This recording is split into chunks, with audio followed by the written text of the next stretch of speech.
It's a privilege to start the seminar with a wonderful group of our Iowa city citizens, the cosmopolitan island in the Midwest, as I call it.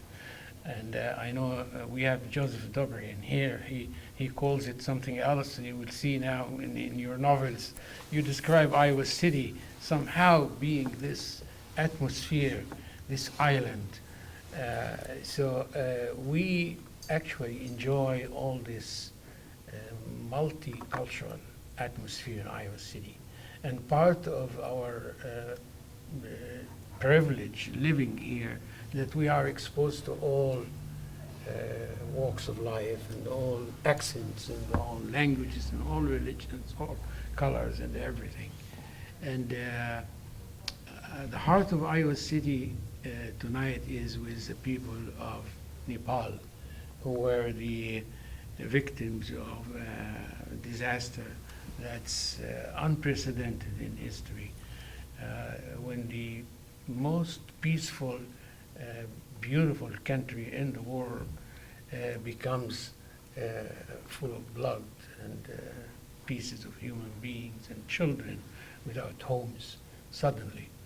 And that was the reason tonight we are in the public library doing the seminar for public access TV with Viraj Thakur. Dr. Viraj Thakur is an extraordinary man who started his life as a physician, and then he came to the United States as a doctor, but he shifted gears and became a social scientist and a humanitarian and environmentalist. Around this table, attending this seminar is a group of people, and I will let Viraj Thakur introduce our guests tonight. I will start from there. Thank you, Dr. Hani El-Qadi, for that wonderful introduction. And thank you, guests, for being here this evening. We are going to conduct this in a small seminar format, and I would love all of your inputs into this very crucial matter that is happening as we speak. Let me introduce our wonderful guests here, starting with Joseph Dobrian, Yes. author, and then we have Olivia, Bridget, of course, Roberta. We have two special guests here, Suresh and Kusum, Suresh Basnath, Kusum Pradhan, who are Iowans, originally from Nepal, just like me. So, Wonderful. Thank you very much for the introduction. And anyway, you are going to start, I think the best probably suggestion I have is that you give us a little bit introduction of what's really happening now in Nepal. I mean, we know that there was an earthquake, and about 9,000 people were killed. Mm-hmm. And it may be escalating, and more people are getting killed now, or they discover they are dead. Sure. But then we heard about another earthquake that just happened last week. So what's the end of that? Let me start with our personal journey here, just a 2-minute thing away from the main topic. Dr. El-Qadi approached me 3 weeks ago for a personal interview, little knowing that 2 weeks later we were going to have this massive human tragedy in Nepal. And the first earthquake, as you all know, happened on April 25th. That was a 7.8 magnitude earthquake, bad enough where in Nepal's history it hadn't happened for the last 80 years. So, of course, with that came the immensity of damage, loss of human life. We've seen all the images on TV. Regrettably, it repeated last Tuesday, where it was followed by a 7.3, which in its own right is a pretty large magnitude, adding to the misery and the stress that people are experiencing at the ground level. First-hand communication with Nepal, with people that we know, with friends, family, people who work with us. It's not a very happy situation, especially in the more rural areas of Nepal. In the capital city itself, as we've seen in the media, it's gone from a media quake exposing what happened to now what they call a class quake. So essentially what happens, like in any scenario of this magnitude of this disaster, is the people that are better off, they survive things better than people that don't have much. Fortunately, unfortunately, earthquakes are things that choose not to discriminate. So with a 7.8 followed by a 7.3, I think the suffering is equally distributed, where people are in fear as to what's going to happen next. And even people with home standing have opted to live outside because of the psychological, what may come. That is how things stand at a personal level. Let's say at an international level, initially there was a rush of foreign aid and nations trying to help Nepal, which was very appreciated. But unfortunately, Nepal has had a history of political instability where the government is ill-prepared, leave alone for this kind of disaster, even for everyday things. So this has come at a very bad time. And logistically, the government is in confusion. There is a lot of aid pouring in, but how do you get that to the poorest of the poor? This remains a very crucial issue. I think wisely in the weeks that have followed, the Nepali government has realized that they need to take things in their own hands, and they're asking donors and people coming in to stop coming in.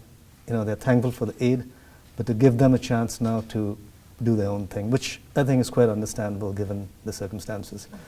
So we hope that things will move in that direction, and the government will be able to mobilize and get things out to the most needy.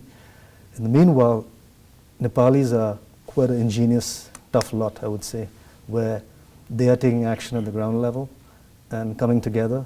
We have help from even Iowa City with our two guests here who have taken action to hold vigils and also to fundraise to send money for immediate needs, which are like water, food, tents, basic medication. So that's an ongoing thing, and we hope more people will look at it in that way, because what I think Nepal doesn't need is people going there just for the sake of landing up there. I think it's more of a burden. So if you can organize and think that it's not just immediate, it's months that follow that a more sustainable approach is needed to support what's going on there. I think that should be our focus, and that's what I intend to focus on, I think, along with Dr. Hani here. So. Well, some people are calling us, probably they think Right. it's a live, but we have to record it. We cannot answer people. So let's start with Joseph. Is there any question in your mind about what we can do in order to help? I'd be interested to know how the general infrastructure and the economy were affected by these earthquakes. I am pretty ignorant of Nepal, except that I know that it has a strong tourism industry. Yep. But what are some of its other industries, and how were they affected by these earthquakes? You have an excellent point there, because even the tourism industry in Nepal, it's not an organized industry. It's quite haphazard. And if you compare with economies around that area, like let's say Thailand, or that are well organized in the tourism sector, Nepal was just a per chance thing where after the opening of Nepal in the 50s, people realized that this is a Shangri-La, and with the the hippie movement and all the flower power and Mick Jagger and Ringo Starr landing up there, it went off in that direction where it took off. More credit to local Nepali businessmen, not as much any organized government thing, and it was fine while Nepal was sustainable and things were running. What affected Nepal very badly was the political changes, let's say starting from the early 80s, right, when there was this push for democracy around the world, with the fall of Soviet Union and all that. So that's when Nepal also pressured the monarch, it was King Birendra, and asked for the running of Nepal a more democratic, so-called democratic government. So they were allowed to, via elections, form their own government under the auspices of the king. That went on for a while. Tourism was still okay until the Maoist movement built up. And as you know, for the last 12 to 15 years, Nepal had a Maoist insurgency where whatever infrastructure there was really brought down because of the war and all this stuff, right? To answer your question, along with tourism, actually Nepal had a much better thing going besides tourism, which was the tapping of hydroelectric power. And it was so well done until around 2003 that Nepal was actually exporting electricity to India and some of the neighboring countries. But again, the ruin of the infrastructure brought them back, many years. So as they stand now, Nepal, unfortunately, is very donor dependent, which again is a very controversial issue because donors have been present in Nepal since the early 50s. So, which begs the question then, why are things in the shape that they are, right? So, as far as a planned infrastructural thing goes, Nepal is at a loss right now. So this might be an opportunity if the government can get its act together and donors can, do stuff in Nepal in I'd say in a more bilateral way, where donors are involved directly with organizations that are already in place on the ground. I think Nepal would have a better chance of, getting through this and coming out stronger, I'd say. I hope I've answered, some of your question. As an Iowan with your roots in Nepal, can you describe to our viewers and audience, how do you feel about what happened there? I mean, you are far away, your family probably, you still have family there? Yes. My immediate brother and their families are there, and also the uncles and aunts. So personally, we didn't have any bad human loss in our family, but we did have some damages in our houses. So when I first heard about it, and I was completely terrified, and we didn't know what was happening. It was hard to get a hold of people, so it was just a really bad experience. Then after that, then we started thinking about and hard to sleep at night, and we've been calling like 2-3 o'clock in the morning, so it was just terrible. But really good side of it, that being in Iowa, and then we got a lot of reach out to people to us, and then organized the candlelights both in Iowa City and Cedar Rapids, and so it was almost like a group counseling sort of. We like 15-20 people got together and talk about it during lunchtime and after work in the evening. So that was really wonderful. And now we've been also getting a lot of financial support so that we could send some money directly to the victims. So I've been also doing personal fundraising for the people there, because what's happening with all the big NGOs and different nations are involved mostly in the big cities. But Nepal is such that we don't have FEMA. Mm-hmm. We don't have Absolutely. insurance, Yep. right? We don't have credit cards. When you lose your house, you lose everything. Mm. So what that means is that people are very terrified. They have nothing, and they have lost family members, right? So now you don't have any support system in the remote villages. So, and the people who work there, big organization, they only know how to work through the system, right? Yep. When there is no system, how do you work? A lot of organizations got lost for 5-6 days. So that's why we mobilize the local people so that they can actually go to the remote villages and deliver basic food, shelter, and stuff like that. So Absolutely. It's been amazing and overwhelming support from Iowa, and we've been blessed to be part of this community. About your experience during this time, I know sometimes words are not enough to express how you feel, but do you still have family there? Yes, I do. I have my one brother and his family in Kathmandu, and my parents are a little away from Kathmandu, but they were closer to the second epicenter on the first earthquake. They're in Devghat.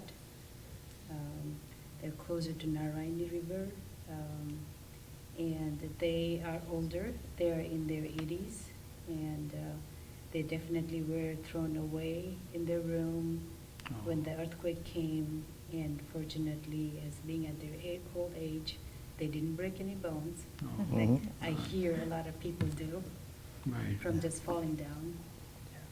So On the first earthquake, I think they were quite okay. You know, they were just accepting the fact. But after the second earthquake, they have their own illnesses. You know, like blood pressure, sugar, and on top of that, their heart is pumping all the time. You know, they're kind of panicked. So it's very hard for them right now to be living in a situation where they're not feeling well, and also don't want to go outside the house because there's no place to sleep, there's no, you know, restrooms to go, so they're staying inside the house, and they're saying, no matter what, we're gonna stay in. Yeah. You have a family here in Iowa City? I have two sons. I live here, and I work at the University Hospital as an office administrator. And I've been here for 15 years, and I am so lucky to land it in Iowa City because it's a very nice, quiet town to raise kids. That's what I heard, and it was very true. And both of my kids are grown up, and this is their home. Absolutely. So the community here has been very good. As Suresh ji said, that we had candlelight in Cedar Rapids, and in Iowa City we had a very good community come together and, you know, supported us, and also had a good donations raised at that event. And we also had donation raised on the pet mall here in Iowa City by the University of Iowa students and the community in Iowa City and Coralville. And we were very happy to have whatever we were able to collect, we were able to send directly to the ground, you know, as soon as we collected the money. So we were very happy to see that. But as for other people who donate to the big agencies, it's going to take time to get there. Absolutely. And it probably will. Yeah. Well, I have really, before I proceed, to thank you all for being with us tonight, because it's a very rainy day. I know that we're not expecting many people to attend this seminar, but you came, and most of you had other things to do. I know that Joseph had a commitment. He has to go to. Roberta had a book club she had to cancel without even telling the people that that she's not going to attend. Olivia left her aunt. She's taking care of her. The great Heather Shack of human rights, and Bridget. Do you have any issue you want to talk about? I guess I was curious about when you say that you can get it directly, the money or the goods directly to the ground instead of the organizations that take longer. How do you do that exactly? Is that you have people that... We have local nonprofit organizations. Okay. And we do have a lot of other, you know, we have many of those that we personally be in touch with them. They present us with their proposals, and we, small community, we all go through the proposal and, you know, see which one is good or which one's is best. And the one we sent money recently was, the organization had about 1,000 volunteers, including medical doctors. So they were able to buy medical stuff and tents right away. Yeah, that's really tragic. Well, maybe it's a good time now to move back to you a little bit, and because you mentioned about the organizations, and from there, tell me, how did you decide to leave medicine, which is a very profitable, glorious kind of profession here, and became a social scientist and author, and write books about globalization and third world and the environment and all that? How did this happen? I know we have a little memory here of your mother, so tell me the story. Well, as you know, in that part of the world, Asia and even the Middle East, people start medical school at age 16 sometimes. So I was one of those who started at age 17. And a lot of inspiration comes from your parents. In my case, it was my father.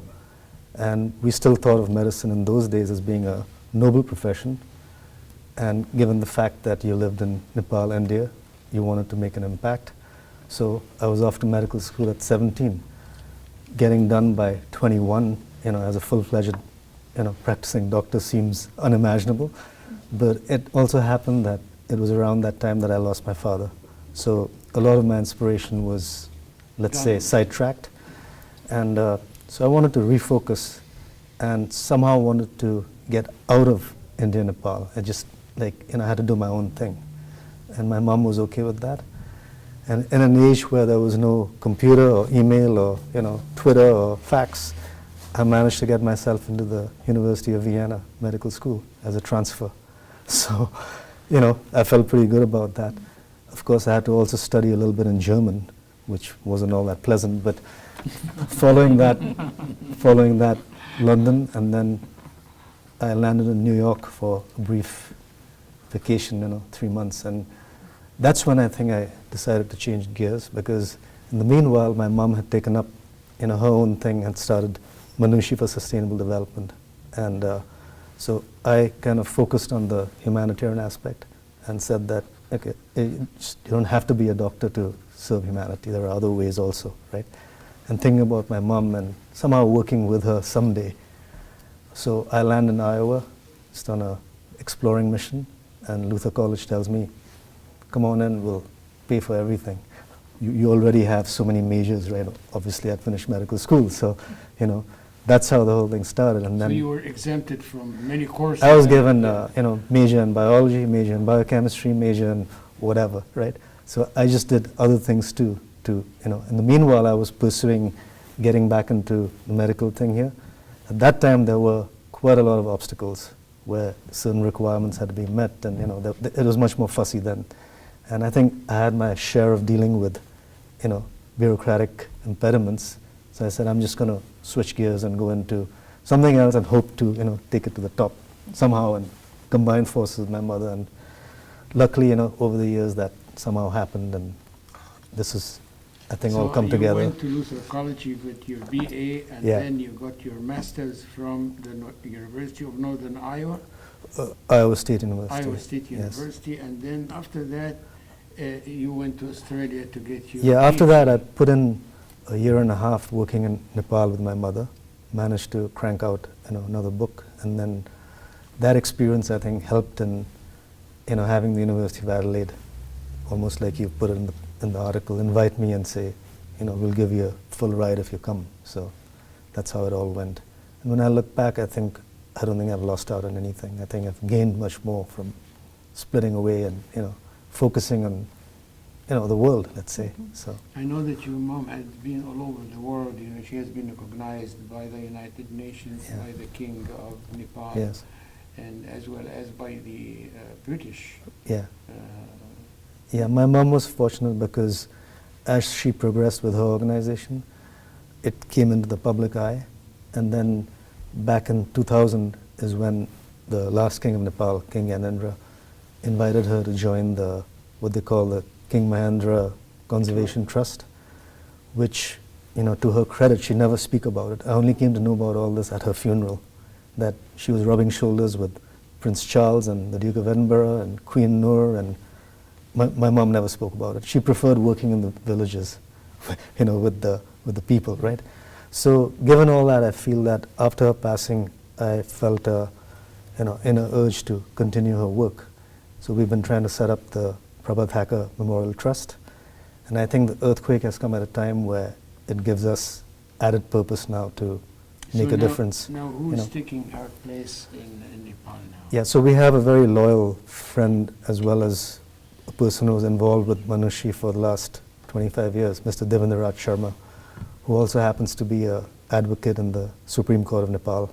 No, okay. So he's taken charge, and So he's like the director? of yeah, the organization? so Manushi has worked in 25 districts in Nepal, especially the 11 that are the most affected now. They have very good experience in that. So as Kusumji was saying, sending money to grassroots community organizations is what you want to do.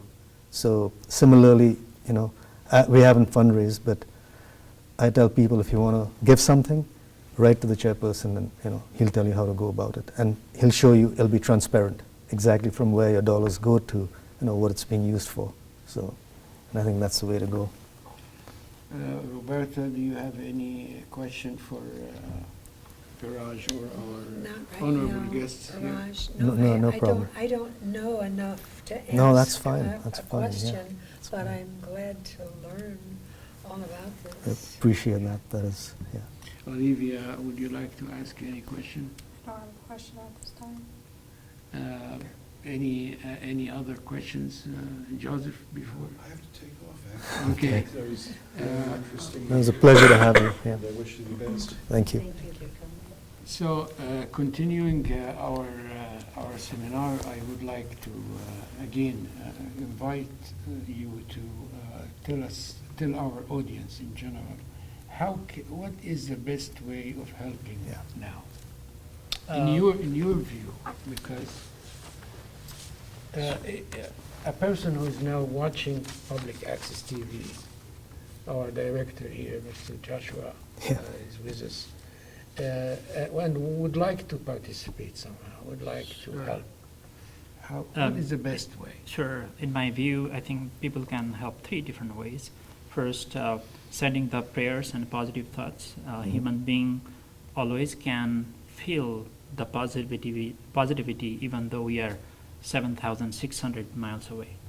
Absolutely. The second, people can always help with the monetary, with the financial support that can directly impact the victims in the remote villages and also the big cities. And third, keep the awareness going. What happens that the news media, they focus on what's happening right now, the crisis situation. So it already happened about 2-3 years ago. Now people start already forgetting when things are getting worse. Absolutely. If you think about the flood in Iowa City and Cedar Rapids, so the water receded. The aftermath. Yes, Yeah. after More the disastrous. mass, then Absolutely. people got confused. People don't know what to do next. Actually, things start getting much worse after the flood. So that's True. what's happening right now in Nepal, because everybody's actually focusing on their own daily life and other stuff, and the people start forgetting the worst is happening now. And we're going to have two, 3 immediate more threats. The landslide, because all the hills and everything is crack open.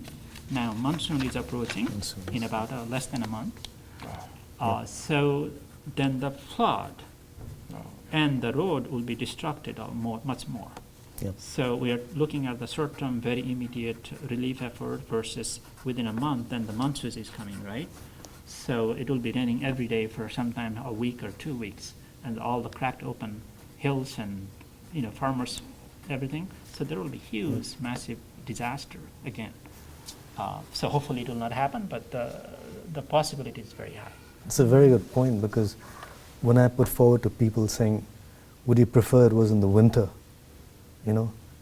Aren't you happy it's the monsoons? They're saying no, it'll be better in the winter because you can huddle up and stay warm. The monsoons are going to really affect us. It impedes life anyway, right? And then, like you're pointing out, landslides and things not able to come in. Even planes flying in, it's known that the monsoons are risky. You have very high mountains, right? So They had some landslides already? yeah. So- Because I thought I saw on the news where they had like a remote control, like airplane with a Absolutely. camera that was going over and Yep. kind of showed something like that, and Yep. then the towns and how devastated it was. Absolutely. Absolutely. How about the young kids now? We saw terrible pictures of young kids who lost their parents, lost their houses. How they are dealing with this issue now? I don't know if, is that organization for orphanages? Oh, Save the Children? Yeah. Yeah. There's the local. Right. too. So there, so if I could add maybe a Yeah. couple Yeah, of more please. things there. Different ways there, multinational organization like Save the Children are doing a wonderful job.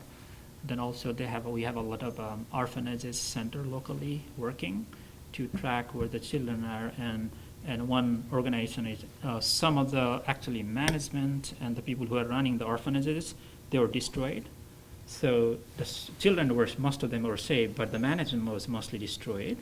So, like for example, SOS, which is a huge international orphanage center, is supplying the food and taking care of some of the children. The other orphanages just came in and helping, and other like individual level and family and the neighborhood and clubs, and some of the students, alumni, been doing an amazing job in Nepal. And the young like people. Informal. The young people, Yes, yeah, coming together. The young generation Yeah, been they're coming amazing, together. working with the government and non-profit sectors. Like for example, one of the devastated area in Sindhupalchok, where a lot of organizations could not get there because it's far away, remote. You have to walk sometimes. The roads were cracked. So these people actually, because the local people knows how to get there. Yeah. Plus, when there is a huge risk, then you have to also take a huge risk to save the lives, Mhm. right? So people taking a lot of risks of their own life to get there and save the children or the other people. So it's not just one group. I think it's all coming together. Been just amazing. But this is also, more in a semi-urban to urban area. What's in the remote parts of Nepal, it's a little distressing because when you have everything destroyed, not much left to help yourself, who's going to get to the kids and to even get there to help?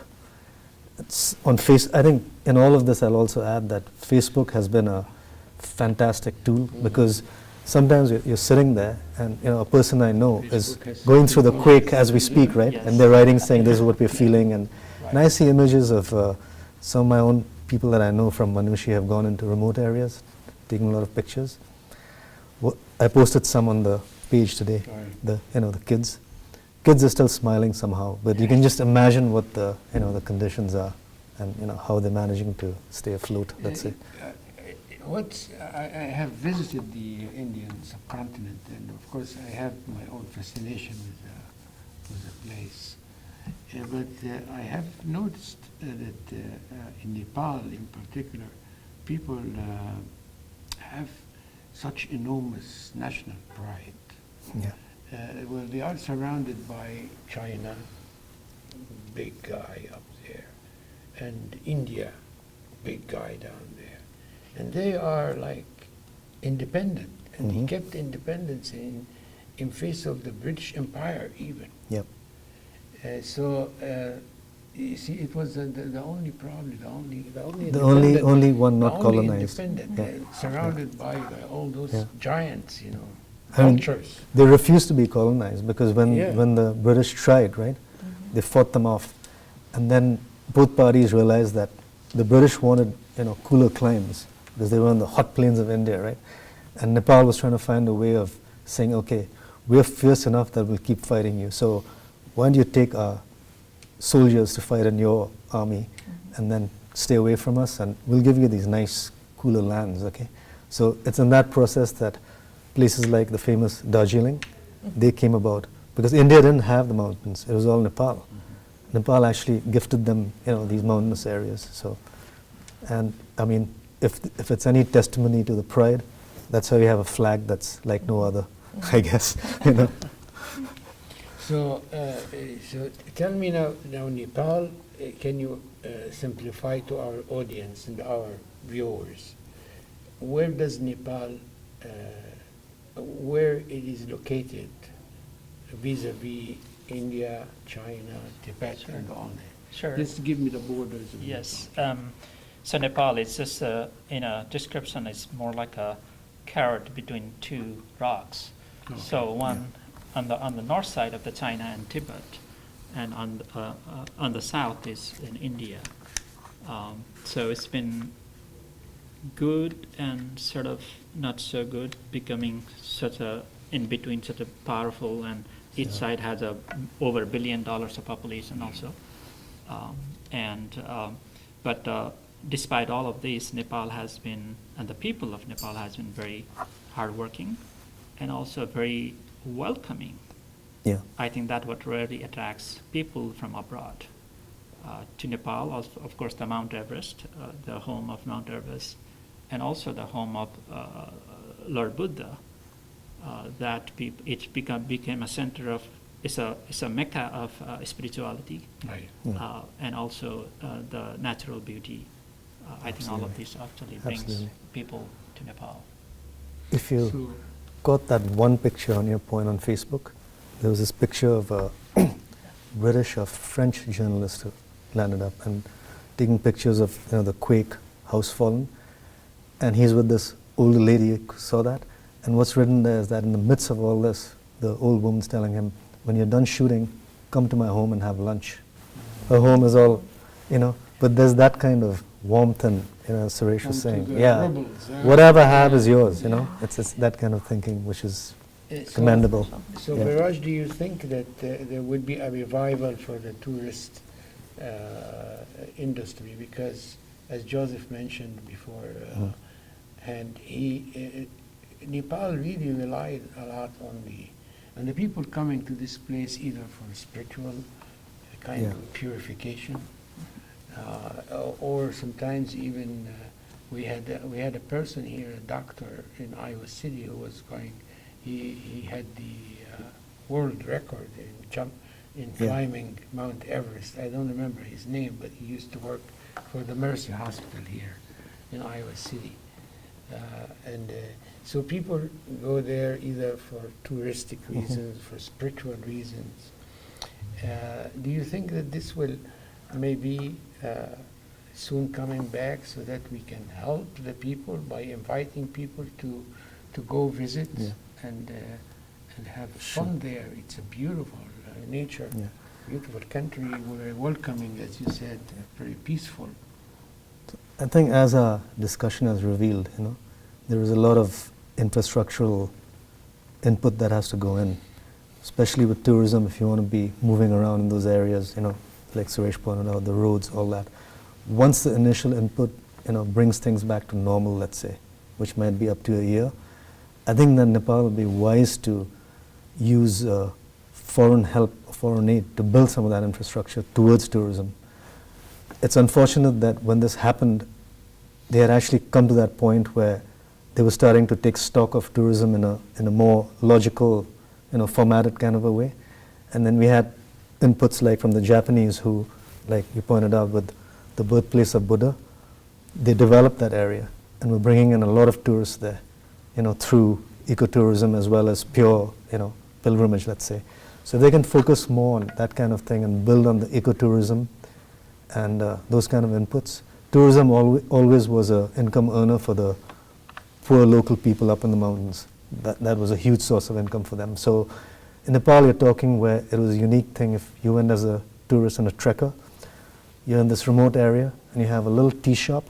You go in there and you find like a crate of beer, Coke, Pepsi, and yet you have the Nepali, the fresh cuisine. I mean, the ladies making fresh rice and all this for you. So they had a very unique mix which you don't get in many countries. So if they can build on that and go back to some of that with additional modern amenities and a game plan, right? Using external funding, I think it'd be a very good thing to start. I mean, to go back to. So if I may add one Sure. more thing also that Yes. as Viras indicated about spirituality, the people who are really serious about spirituality are the people not looking for the luxurious places to Absolutely. live Yeah. and visit. The spirituality growth comes when you accept the reality, which they accept that there has earthquake happen. So we'll pass that on.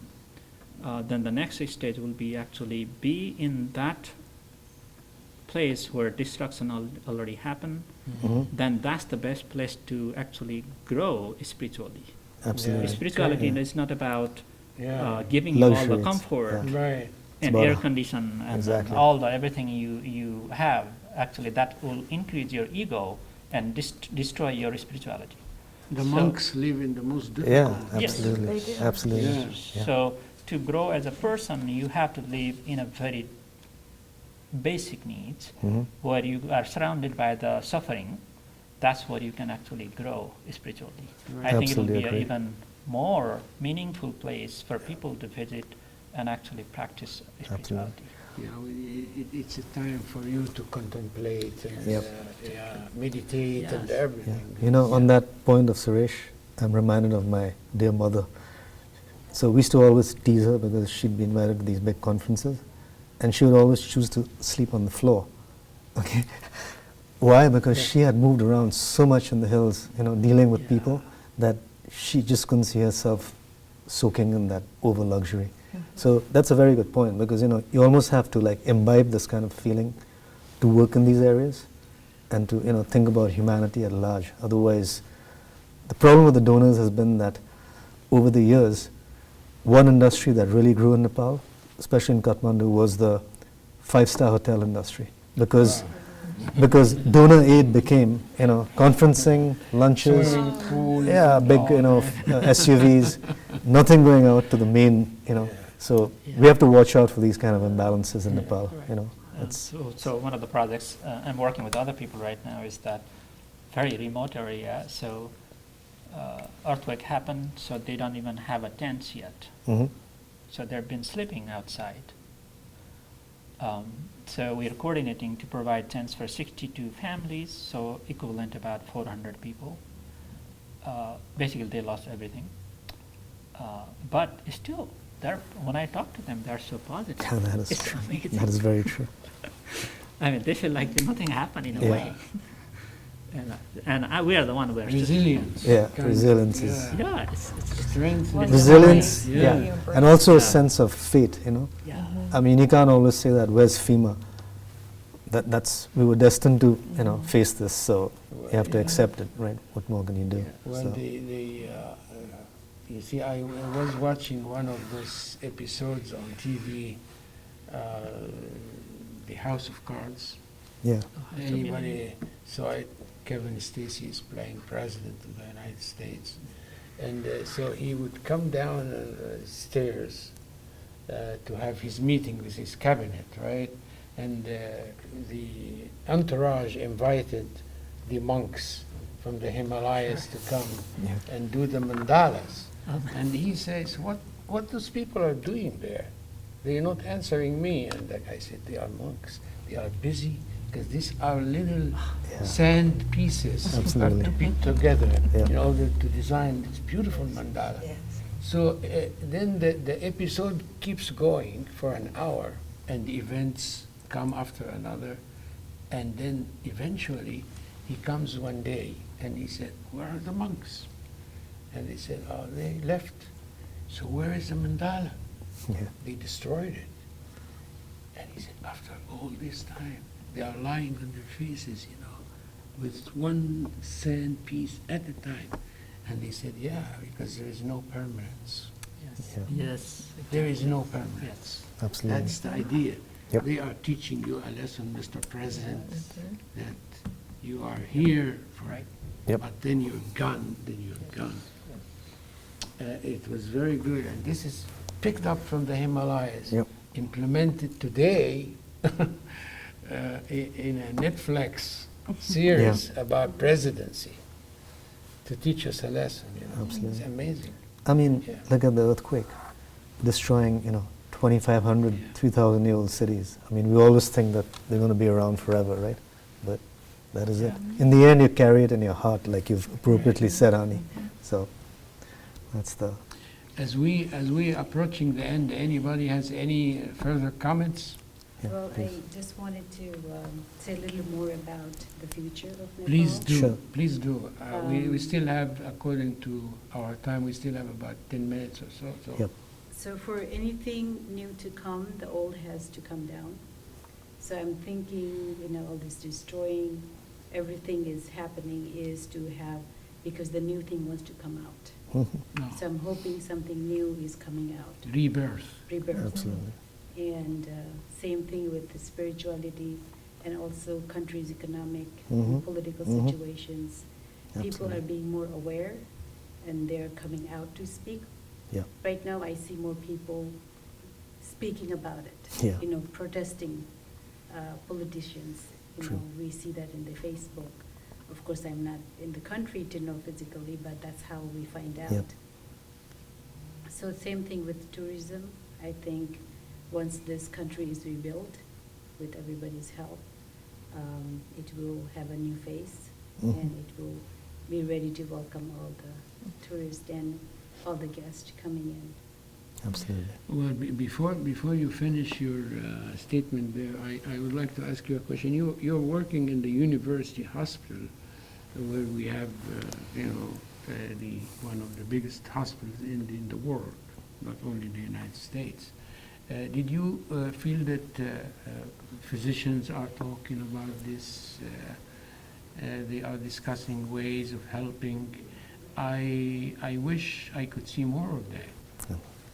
I don't know who needs to be involved in order to be aware of the situation. I don't know if media has been in our meetings. I personally haven't talked to anybody in the hospital, but just our department. We talk in our department, and I do have a couple of other Nepali staff who work in other department. I don't work with the physicians. But whoever I'm in contact, they are very compassionate, and they see me get sad and all. They're very compassionate, come talk to me. It's very soothing and reassuring to see that there are people who care. Well, about me. that's positive, but Yeah, although I sorry to interrupt you, but although I like talk the talk, but I Yes. want to see walk the walk. Absolutely, You know, yes. that's very important. Absolutely. We need material movement. We need. I mean, we are. This is a very vibrant institution. As I mentioned, it's the biggest hospital in the world today. Possibly. Yeah. And we would like to see them take a positive, outreach to the people there. There is no doubt that. Yeah, I think it's not just the hospital. I think the University of Iowa, the president, or somebody in power probably need to send a notice out like they did for other Yeah. Disaster. disasters, Right. and I have not seen that. I am sorry to say this, but I did call the president's office as being representing the U.S. Nepali community in Mhm. Iowa City for an appointment. I didn't hear back from them. Well, this is a forum, thanks to Public Access TV and thanks to the Iowa City Public Library, too, that we have this forum now to invite people to pay a little more attention, as well as to ask them that we probably need more than, God bless you and we pray Yep. for you. We need the prayer, definitely, but we need something other than the prayer as well. Absolutely. So it's an invitation for the whole community to come together and stand by one of the most industrious, peaceful people in the world, our brothers and sisters in the great nation of Nepal. Honey, if I may add to that, Yes. on a comparative note, just to give you an idea of how much more university hospitals can do, right? So I think I've notified a lot of my friends about this, you know about it too. My old networks from my old medical school and all that, they're not, they don't have to be involved in any way, they're not obligated.